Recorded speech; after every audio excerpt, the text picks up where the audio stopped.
Hello, I'm Walt Borneman. I'm excited to talk to you about my latest book, American Spring, Lexington, Concord, and the Road to Revolution. You know, the first 6 months of 1775 were a very critical period, sort of a tenuous tipping point and really a defining moment in American history.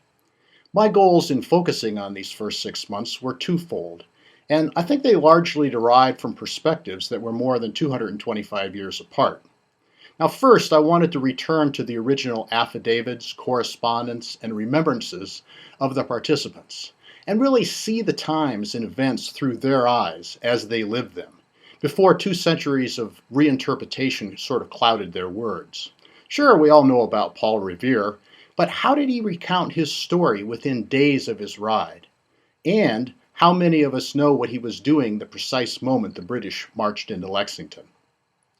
Second, I really wanted to incorporate into this fresh telling a flavor of the outpouring of academic research that has occurred over the last 20 years.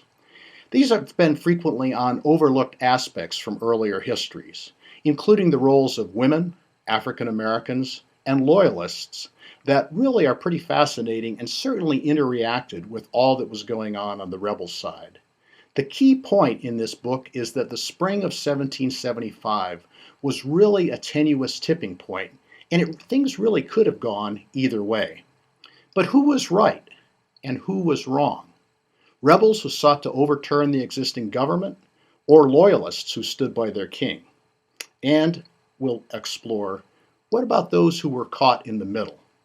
Now, we got quite a cast of characters, sometimes the usual suspects, John Hancock and Samuel Adams, but somebody else named Joseph Warren, who is sort of a part of their triumvirate that really doesn't get that much attention. On the women's side, Mercy Otis Warren. She's very concerned about sending her 5 sons off to war, but at the same time, she's really dipping her pen into liberty and talking about all the rights that should be bestowed on the colonists. There's an African-American slave named Prince Estabrook, who is working one day in the fields, and the next day he's standing arm in arm with his comrades on Lexington Green.